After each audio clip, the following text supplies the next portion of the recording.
Vamos continuar falando sobre a eleição argentina, o primeiro turno realizado ontem, a perspectiva para o segundo agora em novembro, na programação da Jovem Pan. Convidamos para conversar com vocês o Matheus Oliveira, que é doutor em Relações Internacionais pelo programa de pós-graduação Santiago Dantas. Matheus, bom dia, obrigado pela entrevista. Bom dia, prazer é meu estar aqui com vocês. Matheus, o fato de Massa ter passado com vantagem em relação a Milei, o dá que tipo de vantagem, se é que dá alguma vantagem até novembro, segundo turno? Acho que a primeira vantagem, claro, é de mudar um pouco o momento, a dinâmica da eleição, que até agora era um processo amplamente protagonizado pelo Javier Milei. Isso recoloca o Massa numa posição mais confortável, ele deixa de ser o candidato que precisa derrotar o oponente e passa a ser a figura a ser batida, no segundo turno, já que ele ultrapassou o Javier Milei. Então, acho que deixa o Massa um pouco mais confortável, dá um pouco mais de ânimo, de fôlego para a campanha, anima mais a militância. Então, começa melhor para ele o segundo turno, já que foi ele que conseguiu reverter positivamente uma expectativa que estava dada antes. Agora, Matheus, embora Milei tenha sido mais ostensivo na questão do apoio de Patrícia Bullrich e da migração dos eleitores dela, talvez, para o circo dele, o círculo dele, o próprio Sérgio Massa também fez algumas sinalizações, fazendo um discurso após o resultado mais voltado para o centro, para a União. Como você vê essa migração desses eleitores de Bullrich?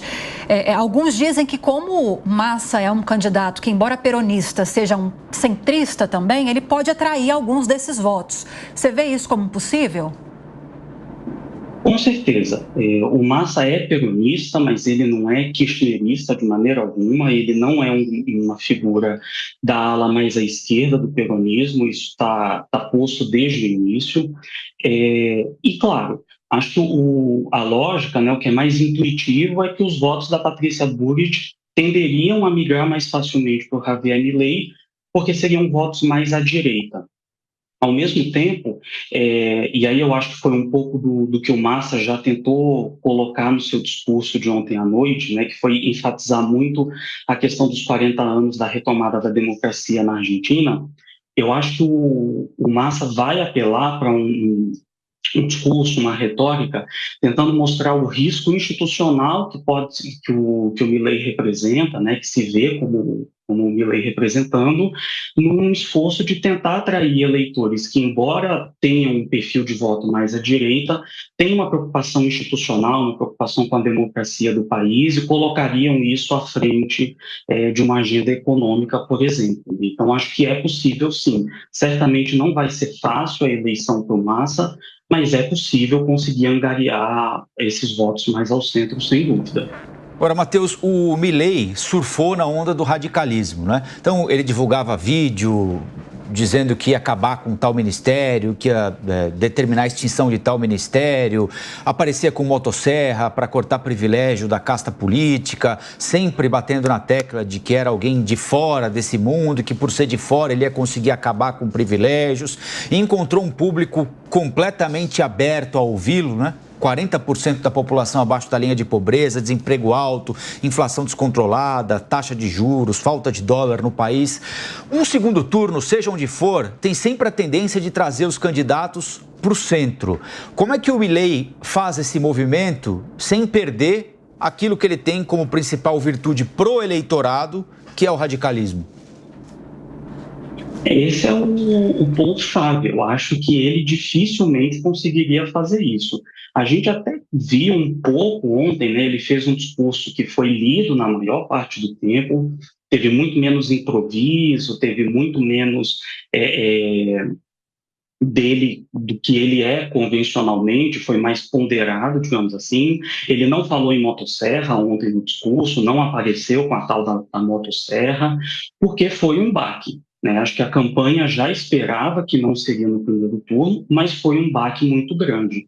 Agora, eu acho que ele tem dois desafios muito grandes. O primeiro esse que você colocou, como se apresentar como mais palatável ao eleitorado que não gosta desse radicalismo. Esse radicalismo, eu acho que já foi, o resultado dessa eleição mostra que ele de fato não ressoou muito bem na população, porque o Milei ganhou aproximadamente 700 mil votos entre as primárias e a eleição de ontem.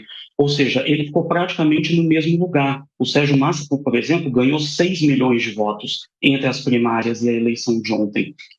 Então, isso mostra que talvez ele tenha atingido um teto, né, que é o Milei tenha atingido um teto dentro desse discurso e vai ter que calibrar isso de alguma forma.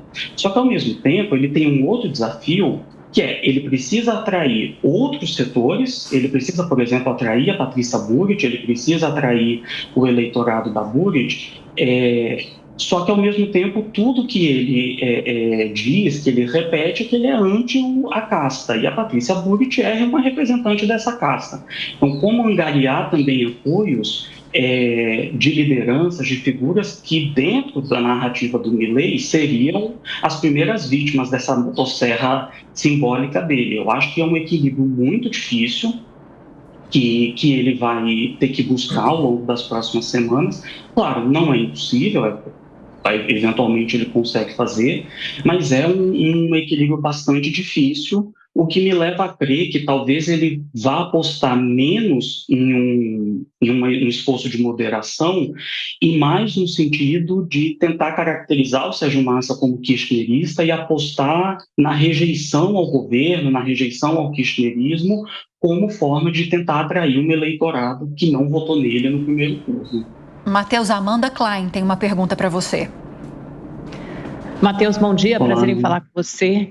Matheus, muita gente define o Milei como o Bolsonaro argentino. Você o definiria dessa forma também? Quais as semelhanças e diferenças? Olha, eu acho que eles têm, sem dúvida alguma, pontos em comum, mas eles têm muitas diferenças. O Bolsonaro, por exemplo, ele cresceu muito no Brasil apostando numa agenda de costumes, numa agenda de conservadorismo moral, enquanto o Milei, ele se projeta principalmente através de uma agenda de defesa do liberalismo econômico, o que não significa que ele não endosse muitas coisas dessa pauta conservadora de costumes, porque ele o faz. Mas não é o núcleo, digamos assim, do seu discurso. O Milei também é, de fato, um candidato de fora do sistema, ao contrário do Bolsonaro, que nunca foi uma figura de um outsider, né, de fora do establishment. Mas o que eu acho interessante, Amanda, é que, para além das diferenças ou semelhanças, o fato é que as duas figuras, elas representam, do ponto de vista de um movimento político, de uma organização de grupos da sociedade, fenômenos muito parecidos. Então, para além de semelhanças e diferenças entre os indivíduos, que eu acho que são muitas, eu acho que o Milei, ele tende a fomentar, a desenvolver um movimento na Argentina que é bastante similar ao bolsonarismo no Brasil, porque tem muita convergência de pauta, da ampliação do acesso às armas, a questão de uma maior liberalização econômica, essa narrativa antissistema, e isso que tem mobilizado muito a sociedade, as pessoas que votaram nele. Daí eu acho que tem sim uma chance de que os movimentos sejam parecidos a despeito das diferenças entre as figuras. Cláudio Dantas, a sua pergunta para o Matheus, meu amigo. Matheus, queria ampliar um pouquinho o nosso foco de debate para justamente o impacto dessa eleição no legislativo. O Aliança, La Liberdade Avança, que é o partido do Milei, conseguiu 38, mais 35, agora terá 38 assentos na Câmara dos Deputados e 8 senadores. Não tinha nenhum senador, agora terá 8. Com essa composição, considerando também os assentos parlamentares da direita tradicional, a situação legislativa complica um pouquinho para esse peronismo kirchnerista, né? Complica. Eu acho que a situação do legislativo é difícil para quem quer que vença esse segundo turno. Acho que nenhum dos dois teria vida muito simples com o legislativo. Por quê?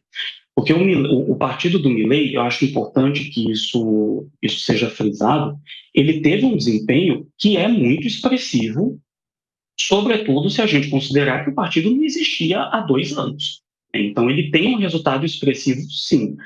Contudo, ele ainda vai ser a segunda minoria no Congresso, o que significa que qualquer governabilidade numa eventual administração do Javier Milei vai invariavelmente passar pela necessidade de construir um acordo bastante amplo, um acordo que, para algumas pautas, para algumas questões, né, que requerem uma maioria legislativa mais qualificada, provavelmente teria que ir além, inclusive, da direita mais moderada.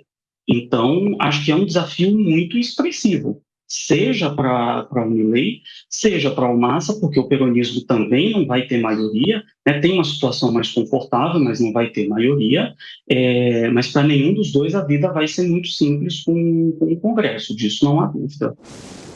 Nós conversamos aqui na Jovem Pan com Matheus Oliveira, doutor em Relações Internacionais pelo Programa de Pós-Graduação Santiago Dantas. Matheus, muito obrigado pelo papo e até a próxima, hein? Eu que agradeço. Até a próxima. Bom dia.